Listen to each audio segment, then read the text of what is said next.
Pokemon's fishing mechanic is a bit of a forgotten child at this point.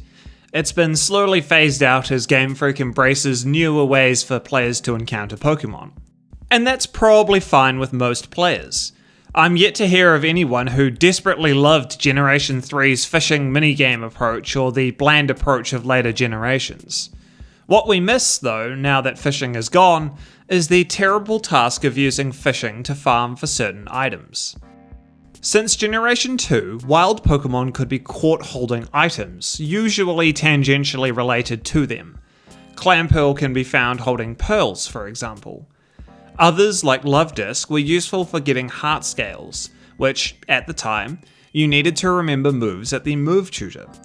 I remember spending hours fishing for Love-Disc and using Thief to get heart scales. It was an incredibly tedious and labour-intensive process relative to the amount that you got out of it. Love-Disc can only be caught in 2 locations in Generation 3, and you had to use the good or super rod to get it. That meant that you had to successfully and repeatedly hook the Love-Disc, requiring you to actually pay attention. Love-Disc also only hooks 40% of the time with the super rod, and after that, each Love-Disc only has a 50% chance of holding a heart scale. Many wild Pokemon besides Love-Disc hold items, and since Generation 2, that has meant that fishing has been available as a method for farming those items. I wanted to know whether item fishing was really worth it for gathering those items, what the most common and rarest items were, and whether we are really missing out now that fishing has disappeared as a mechanic.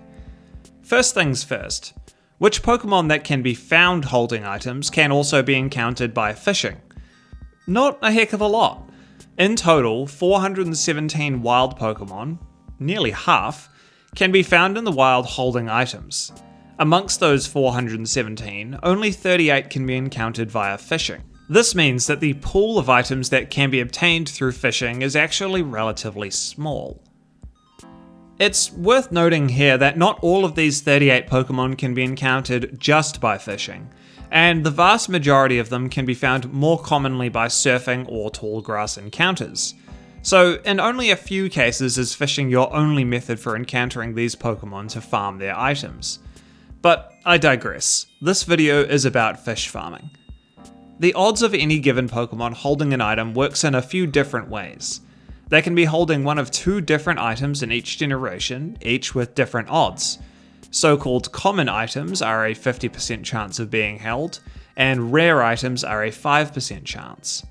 It worked slightly differently in Generation 2, where Pokemon had a 75% chance of not holding an item, a 23% chance of holding the common item, and a 2% chance of holding the rare item.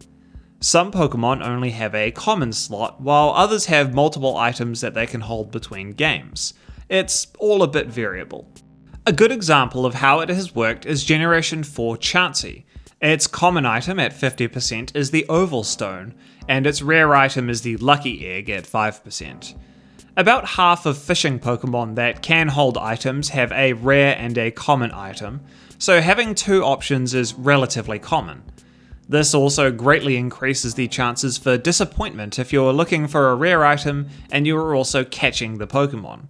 You would catch the Pokemon, see that it is holding an item, and check to find that it's the common instead of the rare. So that's how the items work, but what kinds of items can you repeatedly obtain via fishing? Aside from the common experience of farming for heart scales, if you ignore cloning an emerald, there is quite a range to get here. Deep sea scales and deep sea teeth, star pieces, pearls, toxicorbs, dragon fangs, king's rocks, and so on. Many of these items are also obtainable at battle facilities for a large number of battle points, or gifted by NPCs in quantities of 1 per save file, so fishing for them is a nice repeatable option. I don't really know why you would need a dozen king's rocks, but things like Mystic Water and the coloured shards in Generation 3 seem quite useful to me. I found it interesting that the number of Pokemon that can hold items that can be encountered by fishing is incredibly front-loaded. That is, the later generations have barely any, and the majority of them are Generation 1 and 2 Pokemon. Of the 38 Pokemon in the list, 21 of them are from Generation 1. There is only one after Generation 5, and it's Bruxish, who the YouTube commenters tell me is rather disliked anyway. This is part of the greater story of fishing's decline over the years. It was at first a dominant and reliable way to get water-type Pokémon. It was backed by a whole trainer class as well. But fishing is dead and gone now. With the removal of being able to fish at any body of water in Generation 7, and the reduction of the number of rods begun in Generation 5 and completed in 7, fishing has slowly disappeared from Pokémon, though I'm not at all ruling it out from coming back. And it makes sense that the number of items you can get by fishing would decline proportionally as well. If there's fewer Pokémon to catch by fishing, there's less items to obtain by fishing. I'd also like to briefly talk about an oddity in the fishing for items story that stands out for being a more direct way to get items. You can literally just catch items in Generation 7 while fishing. You skip the encounter, the battle, catching the Pokémon or stealing its item, and just straight up hook the item. It's not at all clear what the odds are of this happening or what have you, but for that brief moment you could literally fish for items. This was never the case in any games prior, and no games afterwards. Maybe it was tied to the specific fishing spots that they introduced in Generation 7 instead of the previous you can fish anywhere approach, but I'm not sure. If you have any more information about direct item fishing, please let me know. Surprisingly, the rarest item you can get by fishing, accounting for the number of Pokemon you can find holding it and the odds of that Pokemon holding it, is the Razorfang. And the Pokemon holding the Razorfang is Bruxish, the despised toothfish. Bruxish also has the dubious honor of being the last Pokemon introduced to be both obtainable by fishing and to be holding an item in the wild. The Razorfang is also kind of an odd item to be holding amongst the rest, its chief purpose being used to evolve Gligar into Gliscor. I'm pretty sure that it's not used competitively either, so I guess Bruxish holding it really is just world building, what with the teeth and all of that. The most common item you can find fishing is not all that simple. On paper, it would appear to be the Dragon Scale, since 6 Pokemon can be holding it. However, 2 of those Pokemon are Kingdra and Dragonite. There may be some of you asking, where the heck can you fish up fully evolved dragons like Kingdra and Dragonite? And the answer is almost always late game Rippling Water in Generation 5, where you have to find a Rippling Water spot, then hook the 5% Kingdra or Dragonite. I'm going to say that that singular rarity takes it down the ranks a bit.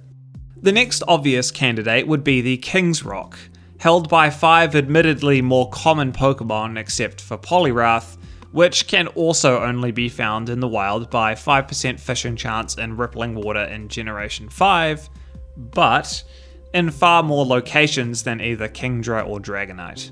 Funnily enough, both Pokemon that require the King's Rock to evolve, Slowking and Politoed, can be caught in the wild holding a King's Rock, which is a bit redundant. I did think about whether the Deep Sea Scale and the Deep Sea Tooth might be more common, given the Pokemon that hold them tend to be relatively easily found in the games that they're in, but they're all 5% items anyway, and some of those Pokemon, like Carvanha and Huntail, are relatively rare across the generations, so they can't make up the numbers there. On the big question of, is it worth it to fish for these items? I would say limitedly, and depending heavily on what you prefer doing.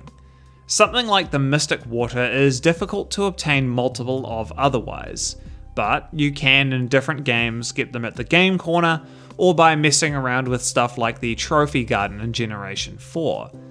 If you wanted a more reliably repeatable method, fishing actually isn't bad. Yes, you have to put up with 5% chances to get one, but at least it's really easy to grind for a 5%, as opposed to waiting for time to pass or trying to get rustling grass spots to appear in Generation 5. On the other hand, fishing for things like heart scales is just so tedious, and I'd rather just do anything else than have to do that. So it's contextual. I would say depending on which item you are looking for, how rare it is, and what alternative methods you have available. In some cases, it might be the path of least resistance, and in others, it might be the worst option available. Theoretically, you could use this as a method to farm for money, given that some of the items sell for quite a bit. But I think that battling post-game trainers repeatedly with an amulet coin is really a better way to go in that case. You would also get EXP from doing so, whereas fishing offers you a really slow grind for money that isn't actually guaranteed to yield good results. And that's item fishing. Did you use fishing to farm for items outside of love discs? Was it good or useful at any point? Let me know in the comments below. If you liked this video, please like and subscribe. It helps the channel out a bunch and ensures you don't miss the next one. Thanks for watching. See you next time.